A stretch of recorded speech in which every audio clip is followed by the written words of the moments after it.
Tardes, chicos. ¿Cómo están? ¿Me escuchan bien? Sí, Doc. Sí, profe, se escucha. Hola, Doc. Buenas tardes. Sí, se le escucha. Me alegro.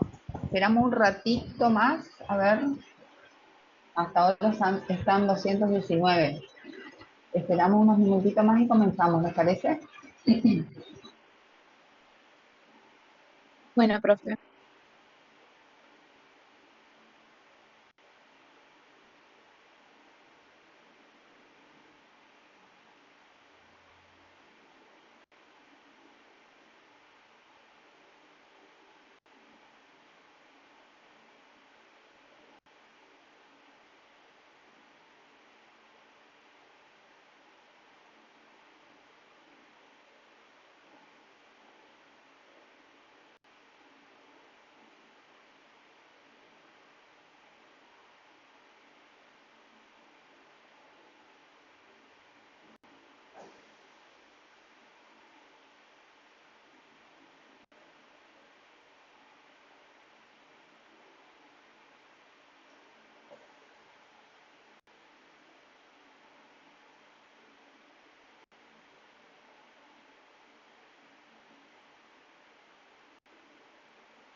Bueno, me van a ver medio borroso porque no sé qué le pasó a mi cámara, pero no importa. Bueno, vamos a continuar entonces. Hoy vieron seguramente en la clínica todo lo que es referente a la extracción dentaria y es lo que faltaba para dar en el taller lo de cinesmotomía, periosteotomía y el instrumental que vamos a utilizar para la exodoncia, que son los forceps y los elevadores. Entonces, una vez que ustedes hacen la anestesia, corroboran que el paciente esté bien anestesiado, vamos a comenzar con la cinesmotomía y la periosteotomía.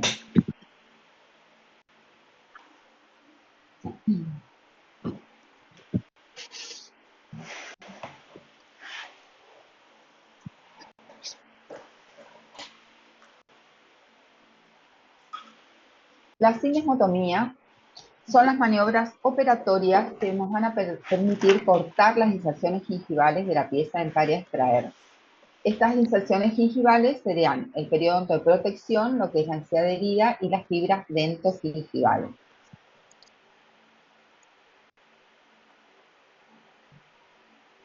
El instrumental que vamos a utilizar son cinesmótomos, que son unos bisturíes de hoja fija, que tenemos el cinesmótomo recto, que se utiliza para incisivos y caninos, y el cinesmótomo curvo, que vamos a utilizar para premolares y molares.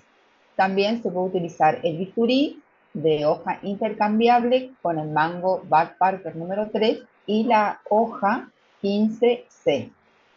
Ustedes van a comenzar hasta que agarren la mano con los cinesmótomos que tienen menos filo que un bisturí. Bueno, ¿cómo vamos a realizar la cinesmotomía? ¿Cuál es la técnica? Vamos a colocar el instrumento entre el cuello de la pieza dentaria y el hueso que forma la cubierta alveolar. Vamos a comenzar por palatino o lingual, desde distal a mesial.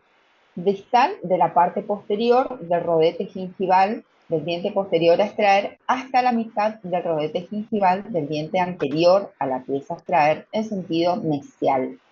Y en una segunda maniobra vamos a hacer lo mismo por vestibular, de distal a mesial. La acción que tiene el cinesmótomo es de corte y avance.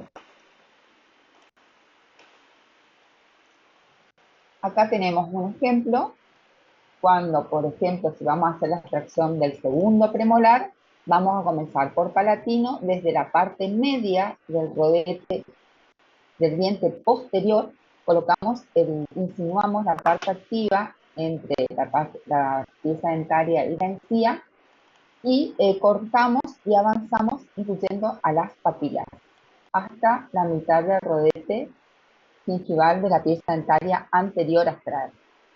Una vez que hicimos eso por palatino-lingual, vamos a vestibular y hacemos lo mismo. Desde distal, contorneamos todo, incluyendo las papilas, hasta mesial del diente anterior. En el caso de que nuestra pieza dentaria a extraer no tenga piezas dentarias vecinas, vamos a extendernos 5 milímetros hacia distal y 5 milímetros hacia mesial sobre la cresta alveolar.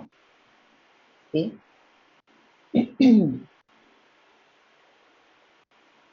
¿Cuál es la finalidad de la cinesmotomía? La finalidad son cortar las inserciones gingivales, separar los tejidos blandos de la pieza dentaria y del hueso, prevenir desgarros de la encía, facilitar la periostotomía, facilitar la colocación de los bocados del forceps, facilitar la aprehensión y favorecer la extracción dentaria. Una vez que realizamos la cinesmotomía, pasamos al otro tiempo, que es la periostotomía, que es la maniobra operatoria por la cual vamos a separar la encía que cortamos y vamos a descubrir el brocal alveolar de la pieza dentaria a extraer. ¿Con qué instrumental vamos a realizar esta maniobra? Tenemos los periostótomos, las legras, las pátulas de Frick. Estos tienen dos partes activas, una parte activa un poquito más ancha y roma y una parte más fina, que depende de la pieza dentaria o del tamaño de la encía, se puede usar cualquiera de los dos extremos. ¿Cómo vamos a separar esa encía? La técnica vamos a realizarla en sentido inverso a la cinesmotomía, es decir, vamos a comenzar por vestibular, de mesial a distal, de adelante hacia atrás. Y luego vamos a seguir por palatino-lingual, de mesial a distal. Los movimientos que vamos a realizar son de avance y empuje, desplazamiento lateral, rotación sobre su eje y movimientos de palanca suave. Acá en esta diapositiva vamos a ver cómo separamos la encía y cómo vamos a ver el brocal óseo en este caso. Bien, bien. Ahí tenemos que ver bien dónde comienza el hueso, hasta dónde está ubicado, comienza el hueso alveolar. De esa manera nosotros va a ser nuestro límite apical donde vamos a colocar el forceps. La toma, ¿cómo vamos a tomar el instrumental? La toma es la toma de lapicera. Vamos a apoyar el instrumento en el espacio interdigital entre el pulgar y el índice. El instrumento va a descansar sobre el borde radial del dedo medio y vamos a tomarlo con el espejo de los dedos índice y pulgar, y los otros sirven como punto de apoyo, como con la periostotomía. La forma en que va a trabajar este instrumental es mediante los 3 movimientos que dijimos: empuje, rotación sobre su eje, 1/8 de giro y desplazamiento lateral. De esa manera vamos a ir despegando un poquito la encía esta que cortamos. La finalidad de la periostotomía va a ser corroborar la correcta cinesmotomía, insinuar una ligera separación o despegamiento del periósteo, permitir la visualización del brocal óseo y favorecer la exodoncia. Muy bien. ¿Alguna pregunta con respecto a esto? Profe, ¿cuál sería el movimiento de empuje? ¿Hacia adentro? El movimiento de empuje, claro, nosotros apoyamos el periostótomo contra el hueso y ahí vamos a ir despegando y haciendo este tipo de movimiento. Vamos a ir apoyándonos contra el hueso y vamos girando el periostótomo. De esta manera vamos a ir separando esa encía que cortamos. ¿Entiende? Y sí, súper. ¿Y sobre el movimiento de palanca es contra el hueso? ¿O contra el diente, perdón?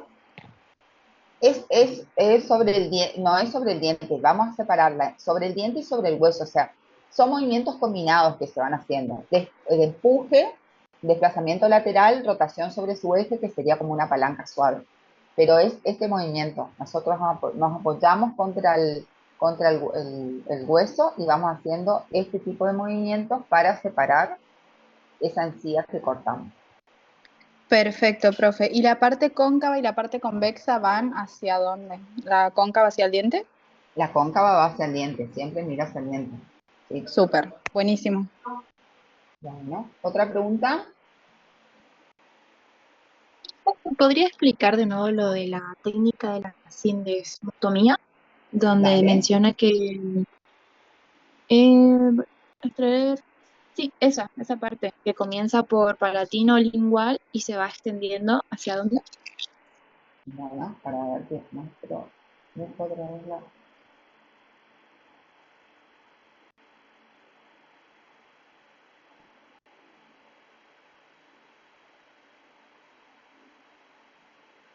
Vamos a las fotitos. Acá.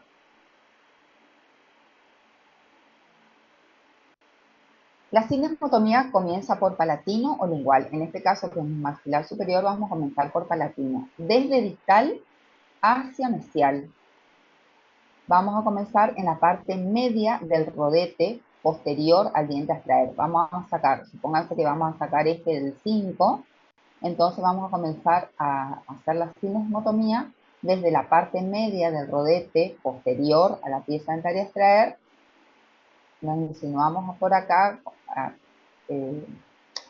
tomamos toda la papila, no por encima de la papila, tomamos toda la papila, rodeamos la pieza dentaria hasta esta papila y terminamos en la parte media del diente anterior, de distal a mesial. Luego hacemos lo mismo por vestibular. Comenzamos en la parte media del rodete acá, del diente posterior, rodeamos toda la cara y terminamos en mesial del rodete anterior a la pieza dentaria extraer.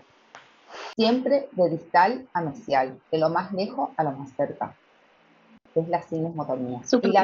Y la periostotomía es al revés. Comenzás desde acá, comenzás por vestibular, de mesial a distal, por vestibular, de mesial a distal. ¿Se entiende? Sí, profe, gracias. Bueno. ¿Otra pregunta?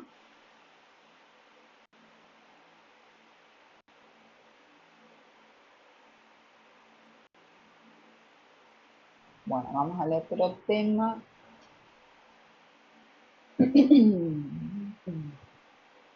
Profe, le consulto. Sí. En la sindesmotomía, Ujú. más o menos, ¿qué profundidad tenemos que introducir de la parte activa del sindesmotomo? Lo que te dé hasta llegar hasta el brocal óseo. Ah, bien, perfecto. Serían capaz 5 milímetros, depende. Si vos tenés una pieza dentaria ¿cómo es? Con periodontitis, donde tenés un poquito más arriba el hueso, tenés que ir hasta donde te dé el hueso. Claro, un poco más. ¿Ves? Bien, perfecto. Muchas gracias. No.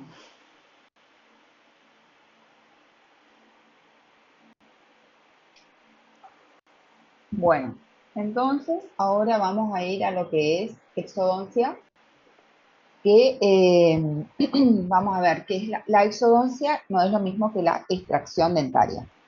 Son conceptos diferentes. La exodoncia es la parte de la cirugía bucal que se encarga del estudio de todo lo referente a la extracción dentaria. Y la extracción dentaria son todas las maniobras operatorias mediante las cuales vamos a eliminar un órgano dentario de su alojamiento óseo a expensas de la alteración de sus estructuras de soporte. ¿Sí? Entonces la exodoncia es la parte de la cirugía que se encarga de todo el estudio referente a la extracción dentaria, y la extracción dentaria es la maniobra mediante la cual vamos a eliminar la pieza dentaria de su alojamiento óseo a expensas de la alteración de sus estructuras de soporte. ¿Con qué instrumental? Tenemos dos instrumentales que nos van a ayudar a realizar esta maniobra, que son los forceps y los elevadores. Los forceps son instrumentos que se van a basar en principios de física, toman a la pieza dentaria y con movimientos particulares va a eliminar de su alejamiento óseo a expensas de la alteración de sus estructuras de soporte y actúa como una palanca de segundo género. Acá está, esto es un forceps Las partes constitutivas tienen una parte, un bocado o parte activa, unidos por una charnela o tornillo a una parte pasiva o mango. La parte pasiva o mango presenta estriaciones para que tengan un mejor agarre. Tiene dos caras, dos bordes y dos extremos. Un extremo libre, que es este, y otro extremo que se va a unir a la charnela o tornillo con la parte activa. Y la cara externa es estriada, y en la cara interna a veces presentan el número que corresponde, o puede estar afuera también, el número que corresponde la industria que lo fabrica, etc. La parte activa o bocado también presenta dos caras, dos bordes y dos extremos. Una cara interna que es cóncava, que también presenta estriaciones para lograr un mejor agarre de la pieza de la parte del forceps con la pieza dentaria, una parte convexa lisa, para no dañar la encía. Los forceps para el maxilar superior tienen la característica de que tanto la parte activa como la parte pasiva se van a encontrar en un mismo eje. Lo único que varía es que cuando se van haciendo forceps para el sector posterior, presentan un ligero encurvamiento para que la parte activa logre ir más hacia atrás y no lastimar los tejidos blandos, por ejemplo, la comisura, para salvar. Pero se encuentran siempre en un mismo eje. Y los forceps para el maxilar inferior van a tener una angulación más o menos de 90 grados entre la parte activa y el mango. ¿Vieron? Acá la diferencia. La parte activa y el mango van a tener una angulación. ¿Cómo vamos a tomar el forceps? Esto es muy importante. Para el maxilar superior, el forceps va a descansar en la mano del operador. El dedo pulgar se coloca debajo de la articulación o charnela, actuando de tutor, y así va a ubicarse en la pieza dentaria correspondiente. Nosotros abrimos la palma de la mano, colocamos el forceps y así llevamos a la boca del paciente, ¿sí? No damos la vuelta a la palma siempre va para abajo. Entonces, colocamos el forceps, cerramos, tomamos con los dedos y ahí va a la boca del paciente. Y para el maxilar inferior también es la toma palmar, pero vamos a cerrar los 4 dedos sobre el borde inferior, digamos, y el pulgar es el que regula la fuerza entre ambas ramas. Los forceps que vamos a utilizar en el maxilar superior tenemos el número 2, que es para incisivos y caninos, el 7, que es para premolares superiores. Vieron que la parte activa como que ya se va haciendo un poco más robusta. Tenemos forceps para molares derechos, el número 17, para molares izquierdos, el número 18, para terceros molares el 67 y para restos radiculares el 51 y el 51A. Como ustedes pueden ver, para restos radiculares la parte activa es mucho más fina, y la diferencia que tenemos acá para forceps es que tenemos dos forceps diferentes de acuerdo al molar que nosotros vamos a extraer. ¿De qué varía esto? ¿En qué varía esto? Es que tiene las dos partes activas diferentes. La parte activa que va a ir hacia la cara palatina es roma, digamos, es angulada, y la parte activa que va a ir hacia vestibular tiene forma de techo de rancho o a dos agujas, es así como una puntita. ¿Por qué? Porque ahí vamos a tener la furcación de las raíces, entonces para que esa muesca que tiene calce bien en la furcación de las raíces y logramos un buen agarre. Por eso tenemos dos diferentes, porque es el que es el 18, si colocamos en los molares derechos, va a quedar la parte activa en palatino y viceversa. O sea que eso tienen que tener cuidado cuando piden el forceps de acuerdo al molar que ustedes van a sacar.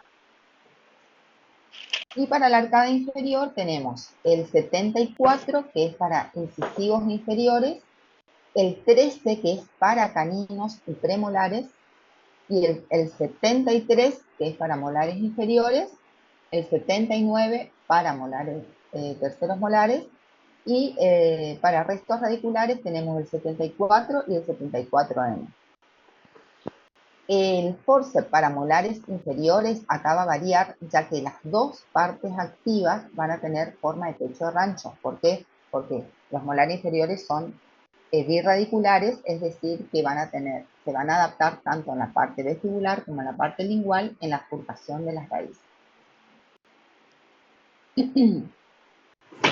Bueno, ¿cuándo está indicada? Las indicaciones de la exodoncia. En dientes con afecciones pulpares, cuando hay distracción extensa de los tejidos, reabsorción, cuando tenemos una reabsorción dentinaria interna externa, dientes retenidos, semi-retenidos, ectópicos, heterotópicos, dientes supernumerarios, por razones ortodónticas, protéticas, periodontales, quirúrgicas, profilácticas y en dientes temporarios. Yo le decía a mis alumnos que cuando tengan, por ejemplo, generalmente por razones ortodónticas están indicadas las extracciones de los premolares, de los primeros premolares, que son sanos, o si el paciente tiene una sola pieza dentaria en la arcada y se va a realizar una prótesis, tienen que traer la indicación escrita. Entonces abrochan a la historia clínica, porque no se permite sacar dientes sanos, salvo que tengan una periodontitis grado 3 o grado 4.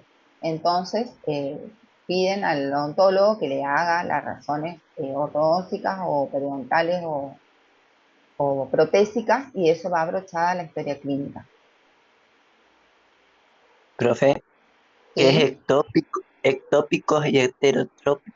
Dientes ectópicos y heterotópicos son los dientes que nos salen ustedes van a sacar piezas dentarias normalmente implantadas y en sus lugares, o normalmente ubicadas, digamos. Los dientes ectópicos y heterotópicos son aquellas piezas dentarias que no están ubicadas normalmente en la arcada. Los ectópicos son aquellos que salen en otros lugares. Y los heterotópicos son aquellos que están vestibularizados o lingualizados o palatinizados. ¿Entiendes? Más o Que menos. no están en la misma arcada, o sea, están rotados hacia adentro, hacia afuera. Los caninos, por ejemplo, que salen por vestibular, esos son dientes heterotópicos. ¿Y ectópicos? Y Que ectópicos son cuando están en otro lado de la arcada, por ejemplo, un tercero que está en otra posición, un canino que está retenido en una posición ectópica, por ejemplo, no está en el lugar del canino, por ejemplo, está cerca del borde basilar o cerca de la línea media. ¿Se entiende? muy No, más lejos todavía. claro, más lejos, no ocupa su lugar habitual en la arcada. En Ujú. cambio, los heterotópicos están en su lugar, pero están o vestibularizados, o lingualizados, o rotados. ¿Se entiende? Sí, Ujú. Bueno. ¿Cuáles son los tiempos de la exodoncia con forceps? Esto es muy importante, ¿eh? Le habrán explicado los docentes, pero por eso vamos a reforzar. En el primer tiempo es la prehensión de la pieza dentaria o aplicación del forceps. Luego tenemos un segundo tiempo, que es la luxación o la desarticulación, y un tercer tiempo, que es la tracción. El primer tiempo, que es la prehensión, tenemos ciertos requisitos que ustedes tienen que cumplir. La primera es colocar el forceps en forma suave y lenta y ambos bocados a la vez.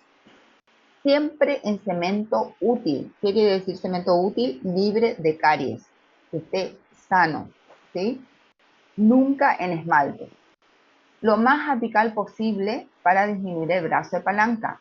Es decir, que tenemos que colocar bien arriba o bien abajo, de acuerdo al maxilar con el que están trabajando, bien cerca del brocal óseo.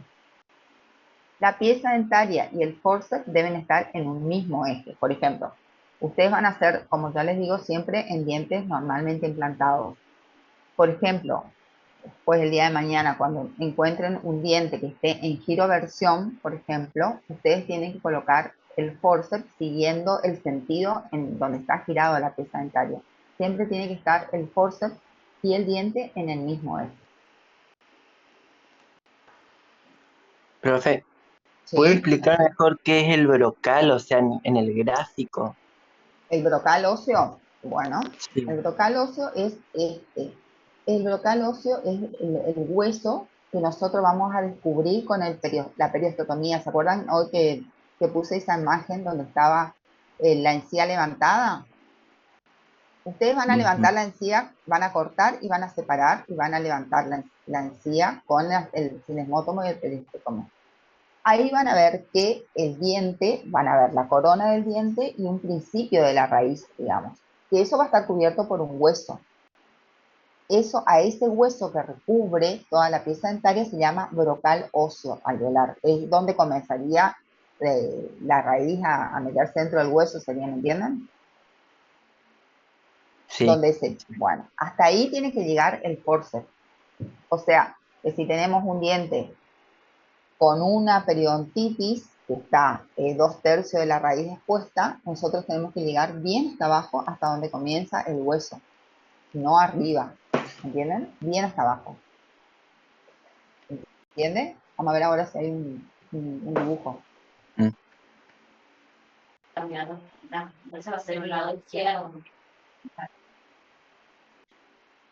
Bueno, el segundo tiempo, que es la luxación o desarticulación dentaria. Brisa, ¿tenés abierto tu micrófono? Por favor, si podés cerrar.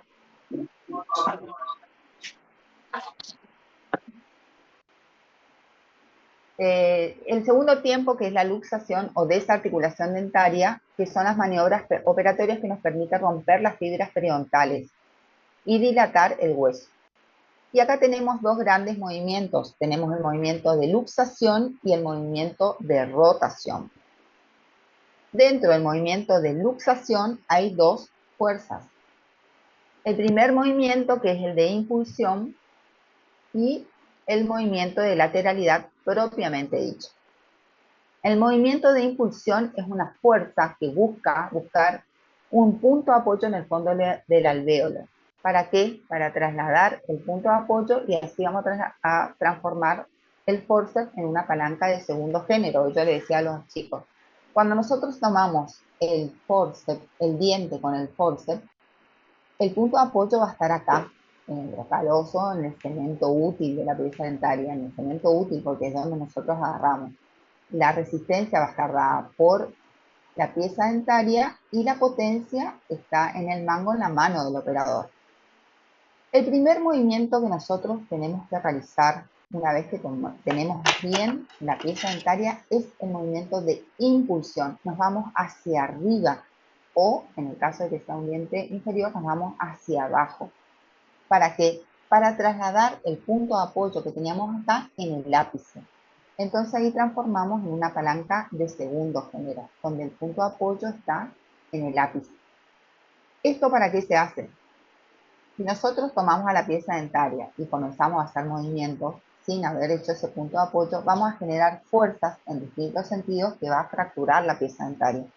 En cambio, si nosotros tenemos un punto de apoyo sobre el cual después nos comenzamos a mover, no vamos a fracturar la pieza dentaria y vamos a lograr dilatar el hueso y extraer la pieza dentaria. Entonces, el primer movimiento que yo realizo cuando comienzo a realizar los movimientos es el de impulsión. Nos vamos hacia arriba o nos vamos bien hacia abajo. Una vez que yo hago el movimiento de impulsión, ahí comienzo a realizar el movimiento de lateralidad propiamente dicha, que es hacia el vestibular y hacia el lingual. ¿Sí? También va a tener requisitos. Por ejemplo, vamos a tener un correcto punto de apoyo, el primer movimiento de lateralidad va a ser hacia el vestibular, y estos movimientos van a ser suaves, lentos, sostenidos. Vamos a sujetar la tabla con los otros dedos, de esa manera nosotros vamos a ir controlando la fuerza que hacemos, siempre en un mismo plano y los movimientos en forma creciente. Si nosotros hacemos el movimiento de impulsión, vamos hacia el vestibular, vamos hacia el lingual y siempre hacemos este mismo movimiento, no vamos a producir la luxación de la pieza dentaria. Tiene que ser en forma creciente. Entonces nosotros hacemos el movimiento de impulsión, vamos hacia el vestibular, sostenemos, vamos hacia el lingual, sostenemos, vamos hacia el vestibular un poquito más, sostenemos, vamos hacia el lingual o palatino un poquito más, sostenemos, de manera de que estos movimientos sean en forma creciente y controlada la fuerza. Si nosotros hacemos fuerte, rápido, obviamente que también vamos a fracturar. Por eso se hace en forma suave y lenta. Luego tenemos otro movimiento que en los movimientos de luxación, que es el movimiento de rotación. Este movimiento de rotación tiene ciertos requisitos, es decir, que actúa sin el movimiento de impulsión. ¿Se acuerdan que yo le dije que el primer movimiento o fuerza que hacíamos era el de impulsión para realizar los otros movimientos? Para hacer movimiento de rotación no se hace el movimiento de impulsión y se realiza en dientes monorradiculares de raíces cónicas sin anomalías apicales. Y el primer movimiento que se realiza es hacia distal. ¿Por qué? Porque si tiene una anomalía apical, generalmente las dilaceraciones van hacia distal. Entonces, el primer movimiento es siempre hacia distal para no fracturar la raíz. Y no más de un octavo de estiro. Este movimiento se realiza en incisivos centrales, que son bien cónicas, en caninos, a veces que no tengan anomalías apicales, y cuando tenemos separadas las raíces de un primer molar, por ejemplo, en la raíz palatina, porque son raíces bien cónicas. Por ejemplo, este movimiento no se puede realizar en un incisivo inferior. ¿Por qué? Porque tiene un estrechamiento mesodistal, digamos, que no los hace cónicos. Entonces vamos a producir también la fractura de la pieza dentaria. Solamente en dientes monorradiculares de raíces cónicas, caninos también inferiores, puede ser. Y actúa solamente el movimiento de rotación puro. Nosotros tomamos la pieza dentaria, como está acá, y la realizamos. El primer movimiento hacia distal, sostenemos, también siempre son sostenidos los movimientos. Luego vamos hacia mesial, luego vamos hacia distal otra vez para luxar la pieza dentaria. Y una vez que esté luxado la pieza dentaria, vamos al tercer tiempo, que es la tracción, que es la fuerza que nos permite retirar a la pieza dentaria de su alvéolo. ¿Cuándo vamos a realizar este tiempo? Cuando el diente está luxado, se realiza siempre hacia vestibular, conjuntamente con rotación o posterior a la rotación, con movimientos suaves y siguiendo el sentido opuesto al de la implantación dental.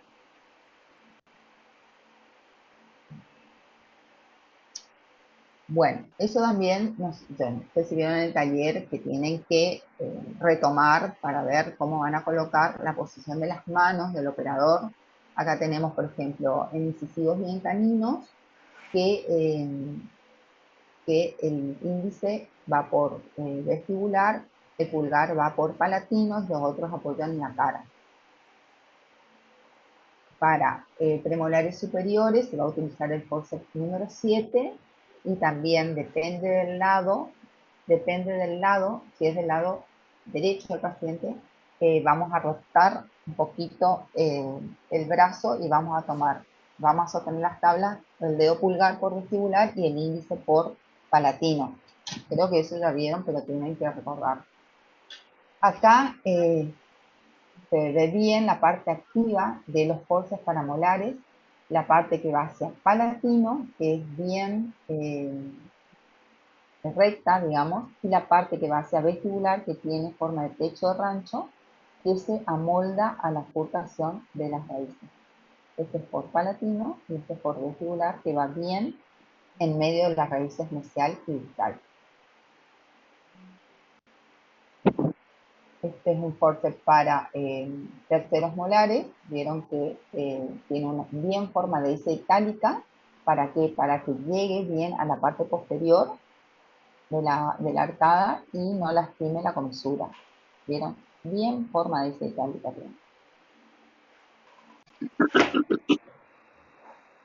Para caninos y premolares inferiores, ahí también va, ya sea del lado derecho o del lado izquierdo, la toma de las tablas es diferente. Si es del lado izquierdo del paciente, va a ir el índice por vestibular, el medio va a ir por lingual y el pulgar sostiene el borde basilar. Y si es del otro lado, el pulgar va a ir hacia el lingual, el índice va a ir hacia el vestibular y los otros sostienen el borde. Eso tienen que practicar y fijarse porque es muy importante cuando colocan el forceps, sostener las tablas. Para terceros molares inferiores, el 79. ¿Sí? ¿Alguna pregunta?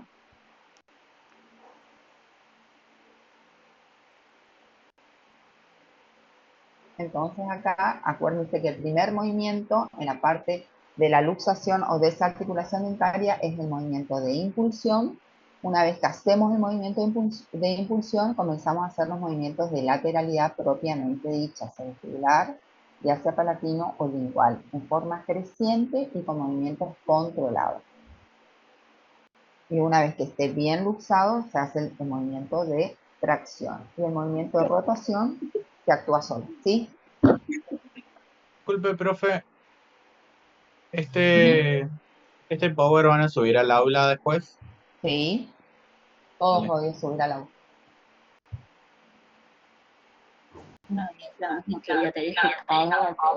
¿Alguna duda?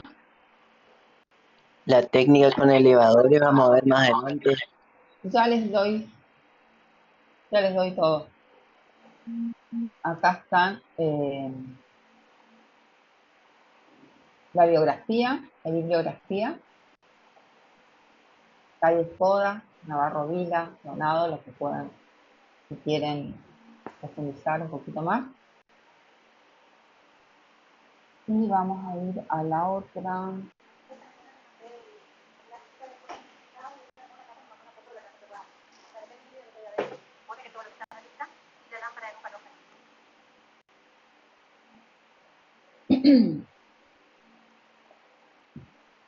Al otro tema, entonces, que dijimos que la extracción dentaria podíamos realizar con dos instrumentos que son los forceps o los elevadores, también llamados botadores.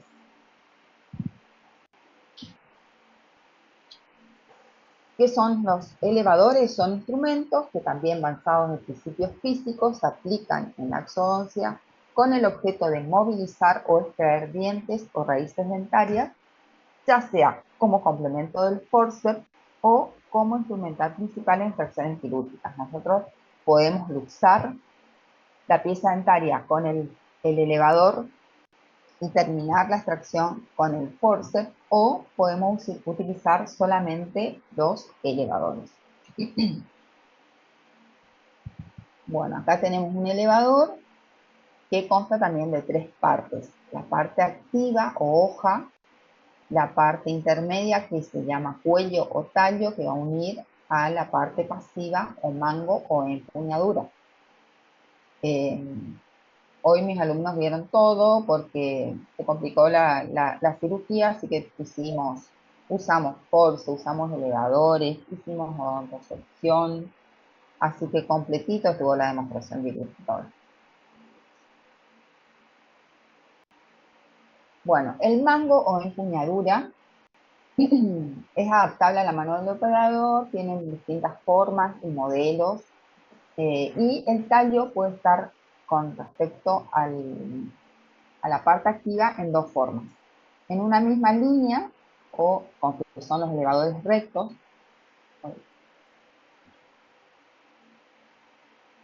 en una misma línea como este, que son los elevadores rectos, que tanto la parte pasiva como el mango se encuentran en una misma línea, o en perpendicular al tallo formando una T, que son los elevadores en barra cruzada, que tienen la ventaja de facilitar el manejo y hacer más eficaz la aplicación de las fuerzas.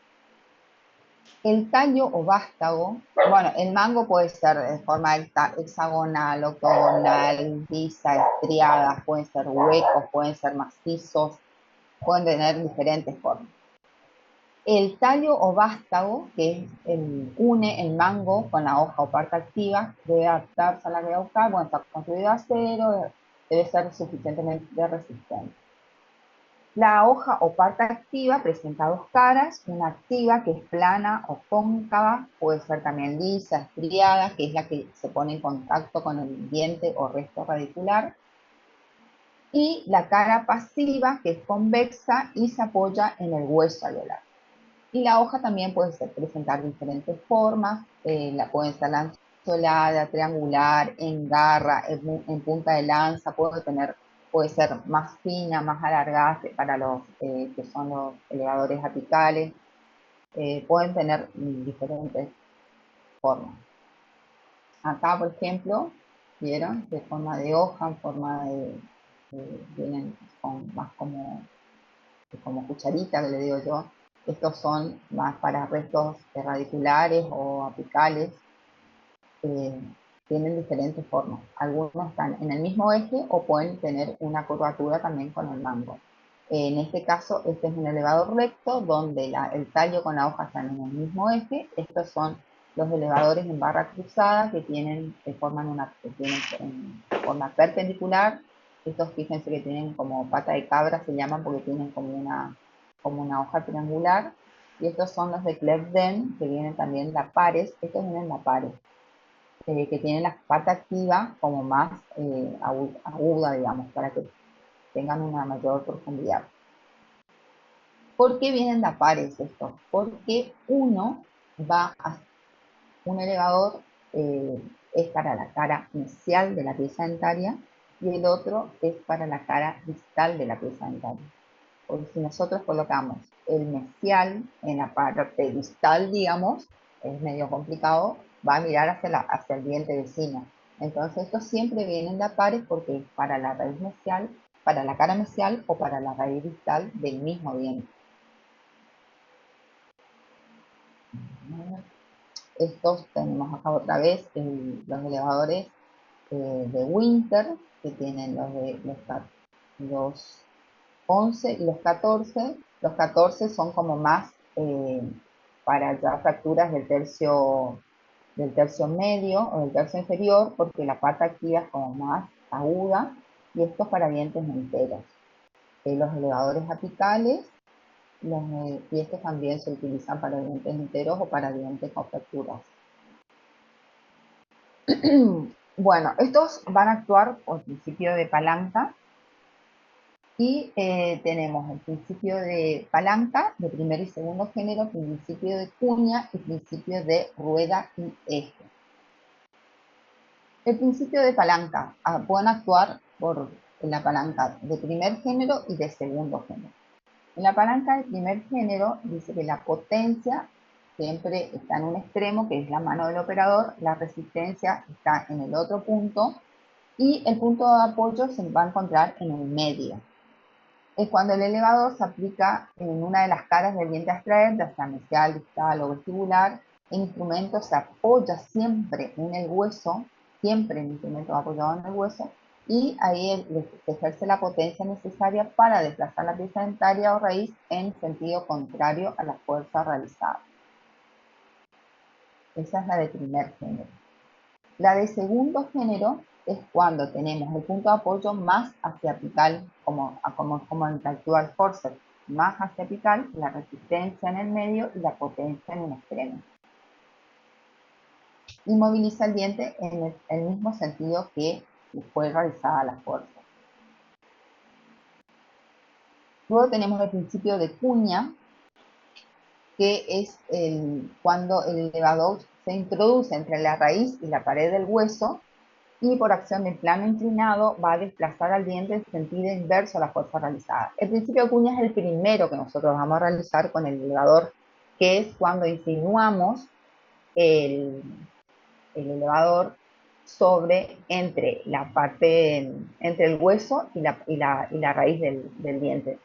Generalmente se da también vamos a realizar con los elevadores rectos y una vez que nosotros vamos a hacer la fuerza en un sentido, esa fuerza va a dar como resultante fuerzas en sentido inverso y va a desplazar a la pieza dentaria en sentido inverso, digamos. El elevador se va a introducir con movimiento de rotación sobre su eje, lo que va a agrandar el alvéolo y por acción de cuña desplaza el diente de su alvéolo. Y luego tenemos el principio de rueda y eje que se da en los elevadores en forma de T, que tienen una rueda grande que es el mango, que está unida por un eje a una rueda menor, que es la parte activa, donde al aplicar la fuerza en la rueda grande se va a multiplicar la potencia en el extremo de la parte activa, logrando la elevación de la pieza dentaria.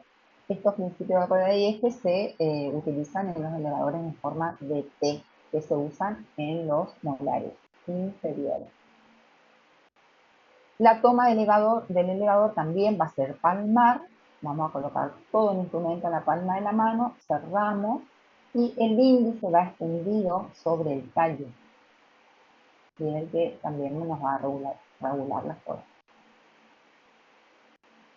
En los barra cruzada o en T también vamos a tomar en el medio de la mano, vamos a cerrar y el índice siempre va extendido sobre el tallo.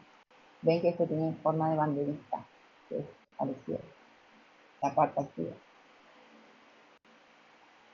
Y los tiempos de la acción con los elevadores también son 3. La aplicación del elevador, la luxación y la extracción del diente o resto radicular. La aplicación del elevador. Acá tenemos que tener en cuenta que tenemos que tener dos lugares bien diferenciados, que es la aplicación y el punto de apoyo.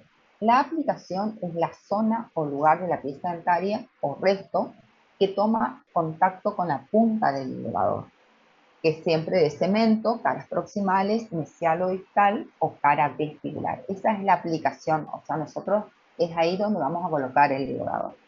Y el punto de apoyo es la parte del hueso alveolar donde vamos a apoyar el instrumento para poder realizar nuestras fuerzas. Puede ser hueso alveolar, interseptum, luego tenemos el septum, en última instancia los bordes vestibulares, palatino casi nunca se usa, y también puede ser una pieza dentaria vecina al punto de apoyo. Pero ¿qué pasa? Esta pieza dentaria vecina podemos luxar si nosotros usamos como punto de apoyo, entonces no es recomendable. O tiene que tener ciertos requisitos, por ejemplo, ser una pieza que esté muy bien implantada, que no tenga restauraciones, pero generalmente tomamos como punto de apoyo el hueso alveolar. El tiempo de luxación, vamos a aplicar primero el principio de cuña, que es el que dijimos que el primero para introducir el elevador 1 o 2 milímetros. Una vez que nosotros introducimos bien el elevador, ahí vamos a aplicar los movimientos de palanca. Con movimientos sucesivos de rotación-descenso, vamos a realizar la elevación de las raíces, que pueden extraerse con los elevadores apropiados o con los forceps, como decimos, nos pueden ayudar para luxar o terminar la extracción con un forceps o directamente con el mismo elevador. Acá me falta una diapositiva, que es las normas para el uso de los elevadores que tenemos que tener tenemos que siempre separarlos, usar los elevadores sobre hueso o sobre pieza dentaria, es decir, que tienen que estar desprovistos de tejidos blandos, tenemos que tener siempre buen agarre del instrumento, buena separación de los tejidos blandos con los dedos que van a sostener para no provocar lesiones, y utilizar como, el elevador correcto para cada caso. Bien, ¿alguna pregunta? Yo voy a subir esto al aula virtual enseguida si tienen todos los power. Profe, ¿podría explicar la palanca de primer y segundo género, por favor? ¿De los elevadores? Sí, profe. Bueno. De manera criolla, nomás con sus manos para que podamos entender. Se usa, con los elevadores se van a usar de primero y de segundo género. En los forces se utilizaba solamente de segundo género. Ahora,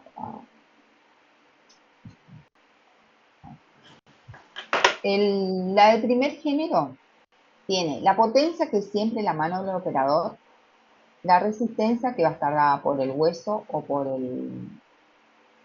la pieza dentaria, y el punto de apoyo.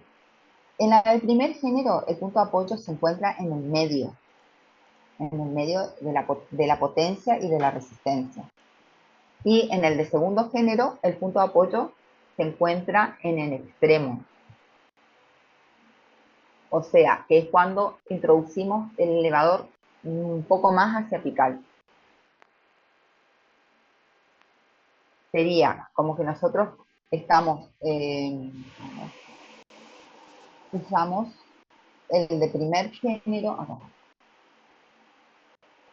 en dientes que están más implantados acá. La de primer género es cuando tenemos el punto de apoyo en el medio, la potencia, que está dada por la mano del operador en el vástago, y la resistencia, que es la pieza dentaria. Esto, la de primer género, se podría decir que es cuando el diente está casi normalmente implantado. Y la de segundo género es cuando nosotros podemos introducir el elevador un poquito más hacia abajo, entonces el punto de apoyo lo tenemos en el extremo. La resistencia va a quedar en el medio y la potencia va a estar en el otro extremo. ¿Entienden? Esa nomás es la diferencia de dónde se encuentra el punto de apoyo. Profe, Profe, entonces el punto de apoyo estaría en la pieza dentaria, en la palanca de segundo género. En el hueso. El punto de apoyo siempre es el hueso. La aplicación del elevador, como dijimos, siempre es el diente, cara mesial, cara distal, cemento. El punto de apoyo siempre va a estar dado por el hueso.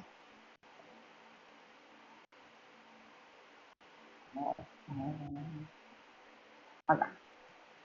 Para la aplicación del elevador tenemos que tener en cuenta dos cosas. Dijimos la aplicación y el punto de apoyo. La aplicación es el lugar que va a tomar contacto la parte activa con la pieza dentaria, ¿sí? Que puede ser cemento, caras proximales, mesial, distal o cara vestibular. Y el punto de apoyo es el hueso alveolar. Nosotros nos vamos a apoyar sobre el hueso para realizar la fuerza y así elevar la raíz o la pieza dentaria del alvéolo. Este hueso puede ser interseptum o septum, y en última instancia los bordes vestibulares o palatinos. ¿Para qué? Para no dañar o no romper ese hueso. ¿Entiendes? Sí, profe. Entonces, solo si se nos complica con el forceps, ahí recién utilizamos los elevadores. Sí. Bien. Ustedes Profe. acá tienen que enfocarse en usar los forceps. profe, en Profe, caso una de utilizar pregunta. un elevador, ¿Sí? ¿es el recto únicamente? ¿Cómo? En caso de utilizar un elevador, Ajá. únicamente el recto. Únicamente restos no, porque podés usar para luxar, por ejemplo, un molar que está muy, muy tomado, digamos. Podés usar un elevador para tratar de luxar un poquito, para insinuarte entre el hueso y la pieza dentaria, y después usar un forceps. No, el tipo de elevador es el recto. Sí, el recto es como el caballito de batalla, digamos, sirve para cualquier pieza dentaria. Profe, Profe, gracias. volviendo a los de palanca con el elevador, Sí, la tipo 2 haríamos más con el fin de luxar nomás la pieza dentaria. cualquiera de las O, dos usan la pieza dentaria.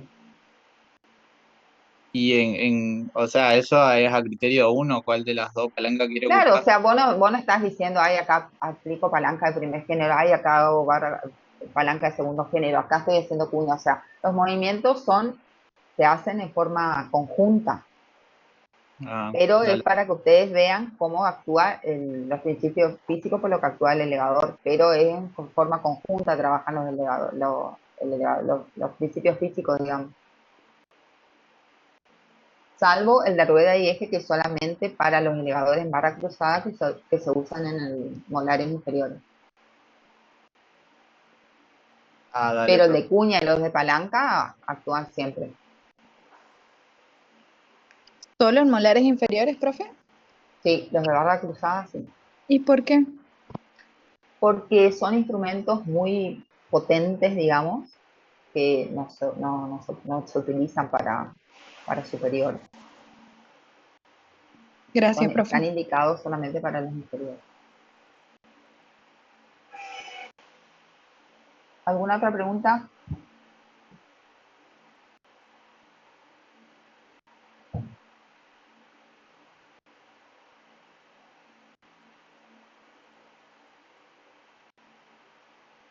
Acá también está la bibliografía. El septum y el interceptum son el hueso que está interceptum es entre, Las o sea, si raíces, tiene y el septum es que entre entre piezas alvéolos. dentarias. Ajá, sí. Porque vos, por ejemplo, podés hacer una odontosección y sacar una raíz, por ejemplo, la mesial, te queda la distal, y vos podés usar el interceptum como punto de apoyo.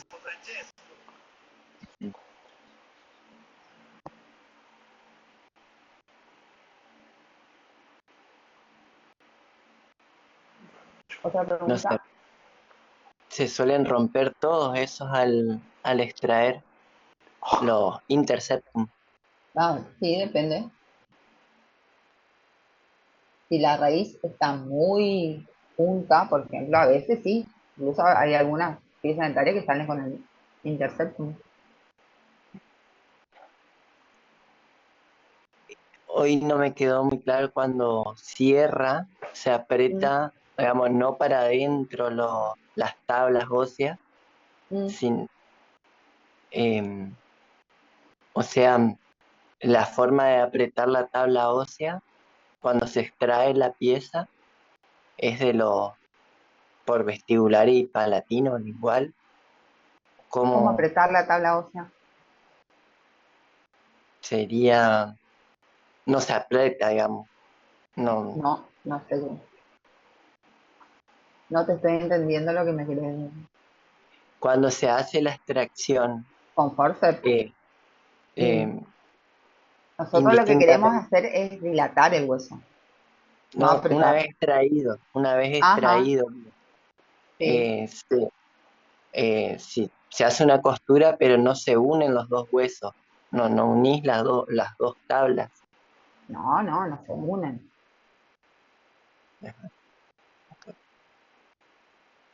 Bueno,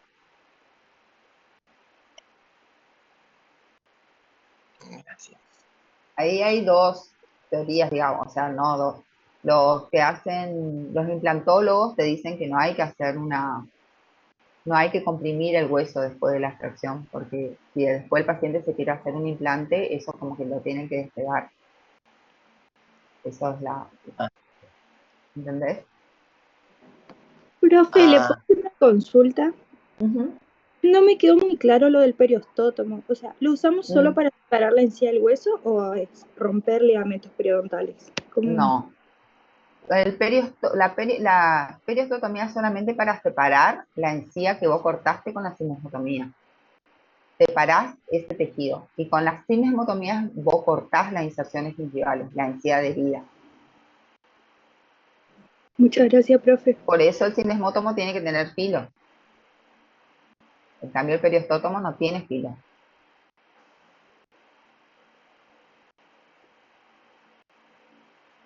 ¿Alguna otra duda? Profe, yo tengo una pregunta. Sí.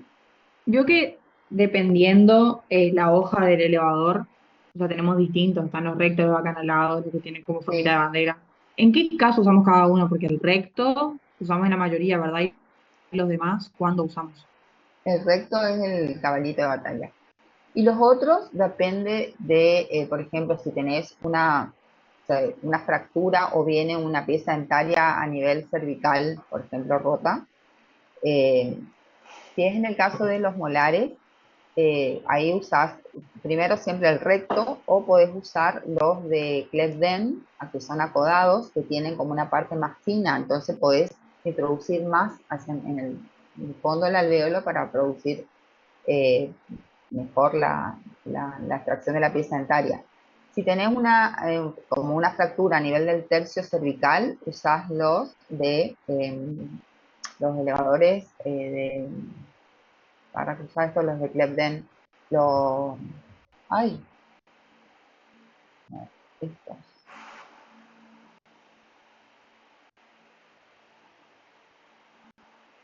Los de Winter.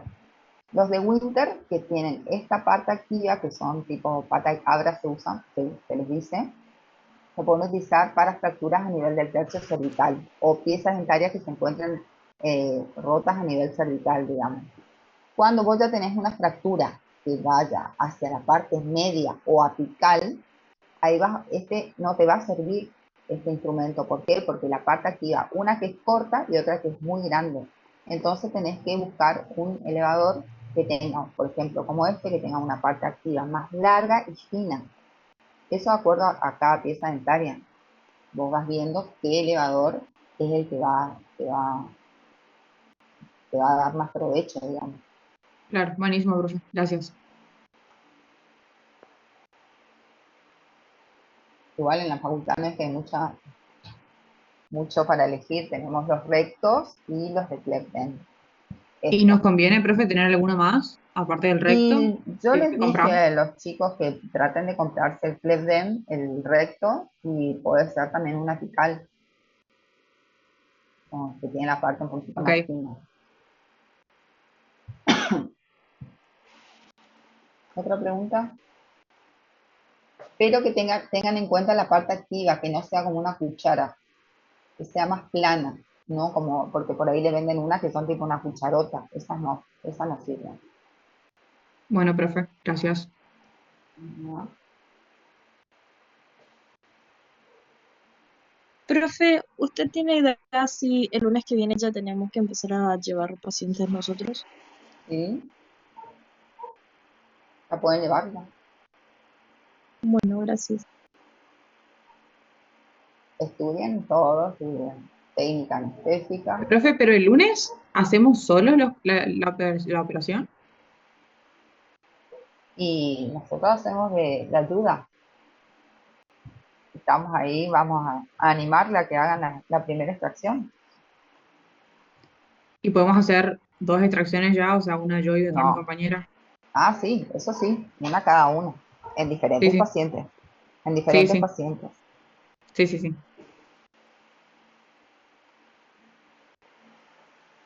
¿Otra pregunta? Profe, ¿y en un día se puede hacer, por ejemplo, si yo tengo 2 pacientes, ¿puedo llevar 2 pacientes en un día? No. Es un paciente por día. Se alcanza bien, tienen 12 clases y tienen que hacer 9. Bueno, gracias.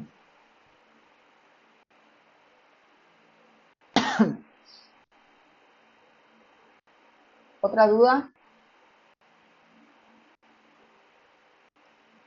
¿No? No, profe. Bueno, entonces Profe, ¿sí? perdón, le molesto. La fecha de los exámenes, ¿eso no van a subir en el Está todo aula? está en el aula. No, profe. ¿No está? No subieron nada.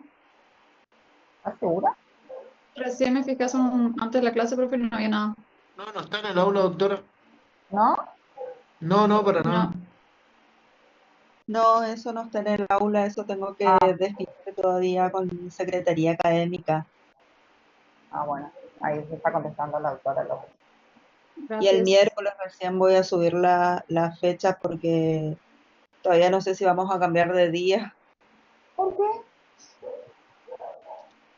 Por la cantidad de alumnos que son, no nos dan la carga horaria, así que vamos a ver cómo arreglamos. Bueno. Muy bien. Gracias.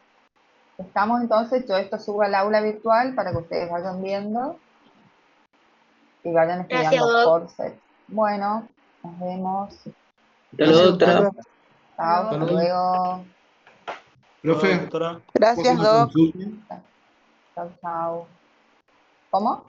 una consultita sobre el tema de las comisiones. ¿Me puedo hacer? ¿Ya están todas designadas las comisiones o los alumnos que quedaron, o sea, desde la B para abajo, que fueron designados a otras comisiones, van a armar una comisión específica para ellos? Porque hoy un doctor había nombrado que era solo por hoy nomás. Sí, es A ver, solo por Julia, hoy, está. es solo por hoy. La lista no está definitiva. Hay que esperar esta semana que termine la última mesa de marzo y ahí va a quedar el número definitivo. Y Ah, hay se chicos van a armar las comisiones que definitivas, no sería. entraron en la lista. Claro, profe, dale. Dale, dale. Perfecto, profe. Gracias. De nada. Bueno, nos vemos entonces el lunes, si Dios quiere. Doctora, le consulto por las dudas Sí, nomás. ¿El presente con que entremos ya está bien o hay que poner en el chat? doctora López Vallejo. No, en el chat pongan porque después la chica de informática levanta los mensajes y ahí lo toma la asistencia, marcamos la asistencia. Ah, listo, listo. Está bien entonces. Gracias. Hasta luego, doctor. Chao. Hasta luego. Luego, muy bien. Nos vemos.